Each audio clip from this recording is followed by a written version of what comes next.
यात्रा कहाँसम्म हो आज? गाडीले जात्रा मात्रै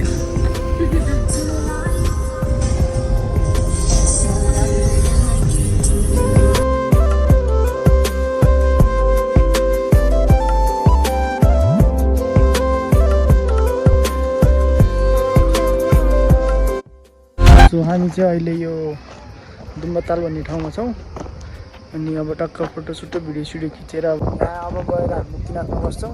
त्यसपछि त्यहाँबाट भोलिपल्ट भोलि बिहान पूजासुजा गरेर त्यसपछि मार्फा गाउँ हुँदै अनि जमसम हुँदै घुम्दै घुम्दै फर्किनेछौँ।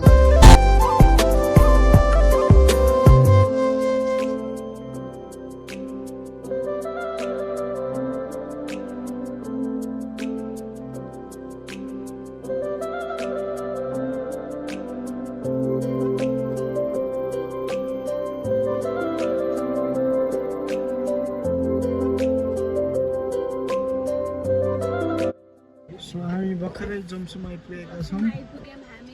यहाँको माहौल एकदम चिसो चिसो छ, बाहिर भित्र चाहिँ ठिकै छ, होइन। अब हामी मुक्तिनाथतर्फ लाग्दैछौँ।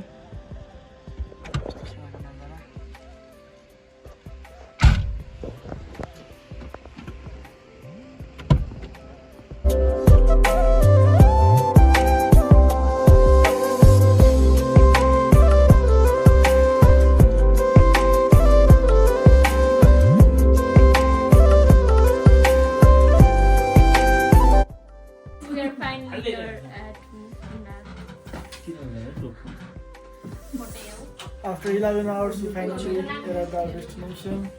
And Finally, after 11 hours. कतिको जाडो भइरहेछ? Last जानु भयो गाइस, लास्ट 8 9 10 11 12 1 5 6 9